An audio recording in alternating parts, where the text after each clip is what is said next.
साध संगत जी, बड़े प्यार से कहना धन निरंकार जी। आज का विचार बहुत गहरा है। अक्सर हम सोचते हैं कि परमात्मा को पाने के लिए हमें बहुत कुछ करना होगा। पूजा पाठ, व्रत, दान, तीर्थ यात्रा, साधना। लेकिन सच तो यह है कि परमात्मा को पाने के लिए कुछ करना नहीं है, बल्कि जो करना चाहिए उसे छोड़ देना है। तो साध संगत जी,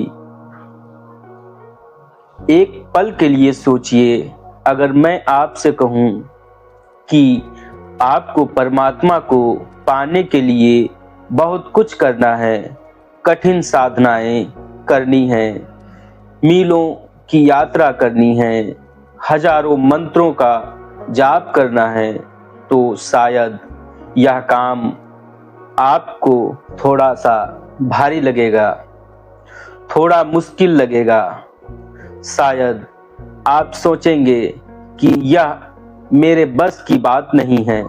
लेकिन अगर मैं आपसे कहूं कि आपको परमात्मा को पाने के लिए कुछ भी नहीं करना है, तो कितना आसान, कितना सरल लगता है सुनने में। जी हाँ साध संगत जी, मैं यहाँ आपको कुछ करने के लिए कहने नहीं आया। मैं यहाँ आपको कुछ नहीं करने का रहस्य बताने आया हूँ, क्योंकि जिस पल हम वह सब करना बंद कर देते हैं, तो परमात्मा और आपके बीच में दीवार बनकर खड़ा है। उसी पल वह प्रकट हो जाता है जो आप वास्तव में हैं। आपका स्वरूप ही परमात्मा है और आप अपने स्वरूप को उपलब्ध हो जाते हैं। आज हम इसी अद्भुत रहस्य से पर्दा उठाएंगे कि परमात्मा को पाने के लिए कुछ करना नहीं है, बल्कि कुछ नहीं करना है। साध संगत जी, जन्मों जन्मों से हमें एक ही बात सिखाई गई है, कुछ करो। अच्छा इंसान बनने के लिए कुछ करो, सफलता पाने के लिए कुछ करो, और मोक्ष या फिर परमात्मा को पाने के लिए तो और भी ज्यादा कुछ करो। हम पूजा पाठ, व्रत, तीर्थ, दान, पुण्य, न जाने कितने कर्म कांडों के बोझ तले दब गए हैं, और इन सब को करने के पीछे एक बहुत सूक्ष्म अहंकार काम करता है कि मैं कर रहा हूँ, मैंने इतने पाठ किए, मैंने यह व्रत रखा, मैंने इतनी सेवा की, यह मैं ही। तो वह पर्दा है, वह अज्ञानता की चादर है जिसने उस परमात्मा सत्य को ढक रखा है, जो हमारे भीतर ही मौजूद है। हम जितना ज्यादा करते हैं संतों, यह मैं उतना ही मोटा और मजबूत होता चला जाता है। हम परमात्मा को एक मंजिल समझ लेते हैं, जहां हमें पहुंचने के लिए दौड़ना है, जबकि सत्य यह है कि परमात्मा कोई मंजिल नहीं, हमारा स्रोत है, हमारा उद्यम है। हम उससे कभी अलग थे ही नहीं। हम तो उस सोने की तरह हैं संतों, जो मिट्टी में दबा है। अब सोने को सोना बनाने के लिए कुछ करना नहीं है, उसे बस अपने ऊपर से मिट्टी को हटाने देना है। साध संगत जी, हमारे महान वेदों में ऋषियों ने सत्य को हजारों साल पहले उजागर कर दिया था। उपनिषद एक महावाक्य दोहराते हैं, संतों, नेति नेति। इसका अर्थ है कि यह भी नहीं, यह भी नहीं। ऋषि साधक से कहते हैं तुम यह शरीर हो, साधक ध्यान करता है और पाता है कि नहीं, मैं यह शरीर नहीं। नीति, तो क्या तुम यह मन, यह विचार हो, साधक और गहरा उतरता है और पाता है कि नहीं, मैं तो इन विचारों को देखने वाला हूं, मैं मन भी नहीं हूं। नीति, तो क्या तुम यह भावनाएं हो, सुखद क्रोध नहीं, यह तो आती जाती लहर है, मैं तो वह सागर हूं जिसमें यह सब घट रहा है। नीति, जब आप वह सब नकार देते हैं तो आप नहीं हैं, तो अंत में जो शेष रह जाता है, जो बच जाता है, वही आप हैं, वही सत्य है, वही शिव है, वही निरंकार है।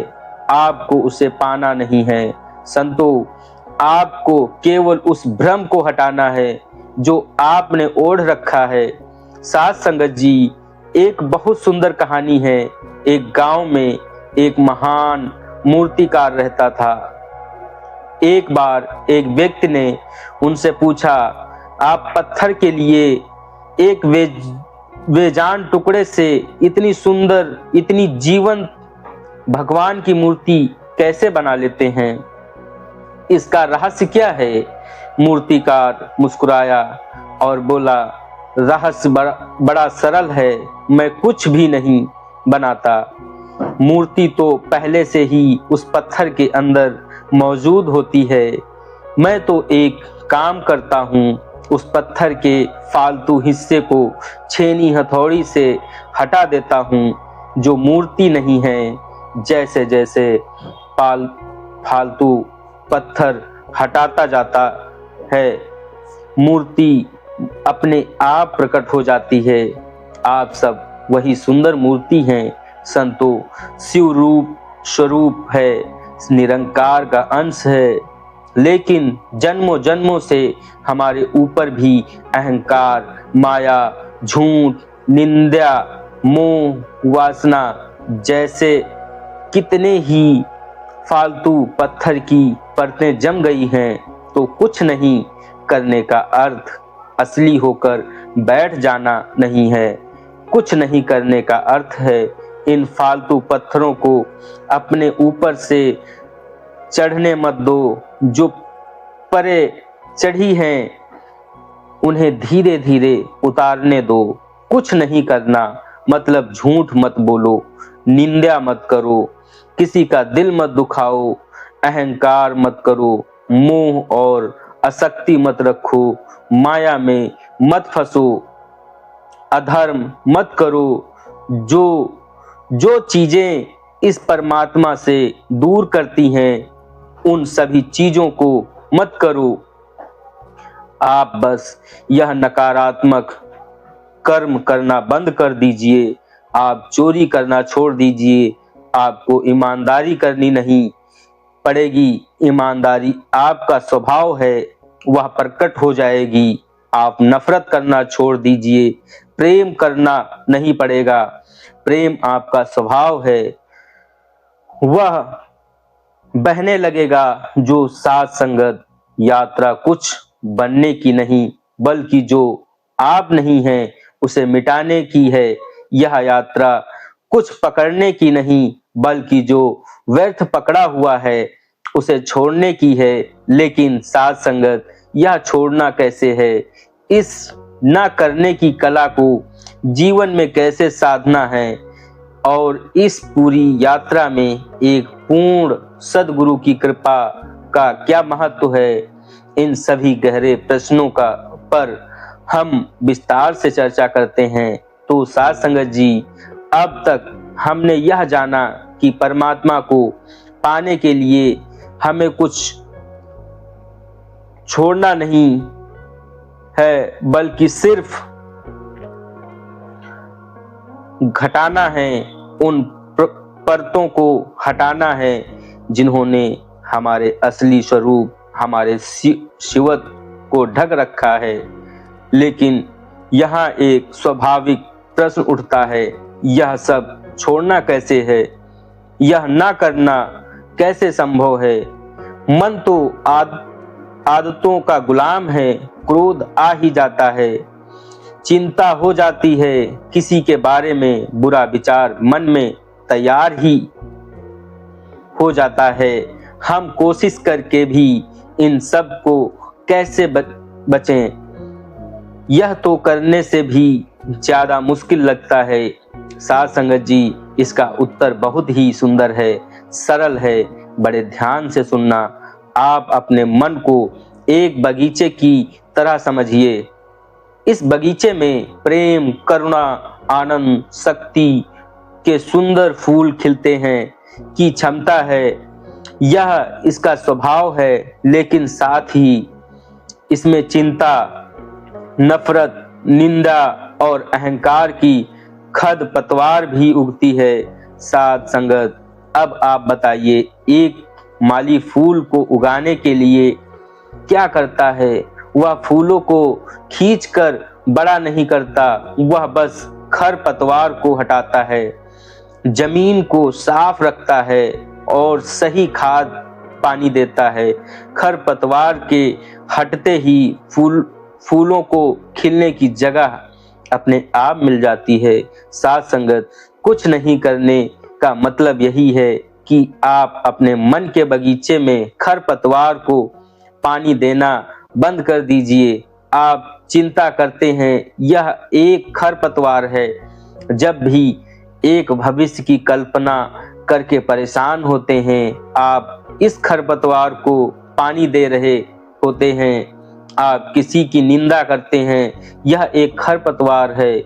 जब भी आप किसी की बुराई से रस लेते हैं, आप इसे और मजबूत कर रहे होते हैं। साथ संगत, आपको इन्हें जबरदस्ती उखाड़ फेंकने के लिए संघर्ष नहीं करना, आपको बस इन्हें प्रोत्साहित करना, उन्हें ऊर्जा देना बंद कर देना है। जब कोई बुरा विचार आए तो उसमें उलझिए मत, उसे अपनी ऊर्जा मत दीजिए। वह बिना पानी के पौधों की तरह अपने आप सूख जाएगा। साध संगत जी, महान संत कबीरदास जी ने कितनी सरलता से इस सत्य को समझाया। उन्होंने कहा, बुरा जो देखन मैं चला, बुरा न मिलिया कोई, जो दिल खोजा अपना मुझसे बुरा न होए। ना कोई साध संगत जी, इसका अर्थ है कि जब तक हम दुनिया में बुराई खोज रहे हैं, हम खरपतवार को ही देख रहे हैं, उसे ही अपनी ऊर्जा दे रहे हैं। जिस दिन हम यह समझ जाते हैं कि सारी समस्या, क्रोध, घृणा, निंदा हमारे ही भीतर से उग रही है, उसी पल हम उसे प्रोत्साहित करना बंद कर देते हैं। हमारी पुष्टि बाहर से हटकर भीतर की ओर मुड़ जाती है। यही है कुछ नहीं करने की साधना। श्रीमद् भगवत गीता में भगवान श्री कृष्ण अर्जुन से कहते हैं कि कर्म तो करना है, लेकिन कृता होने के भाव से मुक्त होकर करना है। जब आप यह मानकर कर्म करते हैं कि मैं कर रहा हूं, तो अहंकार की परत मोटी हो जाती है। और जब आप यह समझ जाते हैं कि सब कुछ उस निरंकार की सत्ता से हो रहा है, तो आप करता नहीं रहते, आप निमित्त बन जाते हैं। जब तक आपके कर्मों में बोझ नहीं होता, संतों, एक सहजता होती है, एक प्रवाह होता है। जब आप चोरी, निंदा, झूठ जैसे कर्म कर ही नहीं सकते, क्योंकि यह कर्म अहंकार से पैदा होते हैं, और जब मैं ही नहीं तो यह कर्म भी नहीं। लेकिन साध संगत जी, यह सब कहना जितना आसान है, अकेले करना उतना ही मुश्किल है। मन की इन आदतों, इन परतों को हम अपनी सीमित शक्ति से नहीं हटा सकते। यह ठीक वैसे ही है जैसे कोई व्यक्ति अंधेरे कमरे में हो और बार बार फर्नीचर से टकरा रहा हो, आप उसे कितनी भी सलाह दें कि संभल कर चलो, टकराओ मत, वह टकराएगा ही। उसकी समस्या ठीक से ना चल पाना नहीं है, उसकी समस्या अंधेरा है। उसे टकराने से बचने के लिए कुछ करना नहीं, उसे बस एक काम की जरूरत है, कोई आकर कमरे की बत्ती जला दे। साध संगत जी, हमारे जीवन में वह बत्ती जलाने का काम यह पूर्ण सद्गुरु करते हैं। सद्गुरु हमें कोई लंबी चौड़ी क्रिया नहीं बताता, वह हमें इस निरंकार का बोध कराकर, ब्रह्म ज्ञान देकर हमारे भीतर का अंधेरा ही समाप्त कर देते हैं। जब ज्ञान का प्रकाश हो जाता है तो हमें साफ साफ दिखने लगता है कि क्या खरपतवार है और क्या फूल। हमें पता चल जाता है कि चिंता, नफरत, अहंकार सब अंधेरे के साथ ही हैं। साध संगत जी, सद्गुरु की कृपा से हम जब इस निरंकार से जुड़ जाते हैं, नकारात्मकता को पोषित करने की हमारी आदत अपने आप छूटने लगती है। यह एक जबरदस्ती का प्रयास नहीं, बल्कि एक सहज रूपांतरण होता है। जैसे सूरज के उगते ही अंधेरा अपने आप मिट जाता है, उसे भगाना नहीं पड़ता, वैसे ही ब्रह्म ज्ञान का सूर्य उदय होते ही अज्ञानता का अंधेरा और उससे जन्मे सारे विकार अपने आप मिटने लगते हैं। तो साध संगत जी, आज से यह बोझ उतार दीजिए कि परमात्मा को आपको पाने के लिए कुछ करना है, आपको कुछ बनना नहीं है, क्योंकि आप पहले से वह हैं, आप शिव हैं। बस जीव होने का अभिनय बंद कर दीजिए। आपको बस कुछ करना नहीं है, निंदा नहीं करनी है, चिंता नहीं करनी है, अहंकार नहीं करना है, नफरत नहीं करना है, अधर्म नहीं करना है, माया में नहीं फंसना है, आसक्ति नहीं रखनी है किसी से। बस इतना ना करना साध लीजिए, फिर जो बचेगा वह प्रेम होगा, आनंद होगा, शांति होगी। वही आपका असली स्वरूप है, वही निरंकार है। यह मुक्ति का, मोक्ष का सबसे सरल और सबसे सीधा मार्ग है, जो सद्गुरु की कृपा से हमें मिलता है।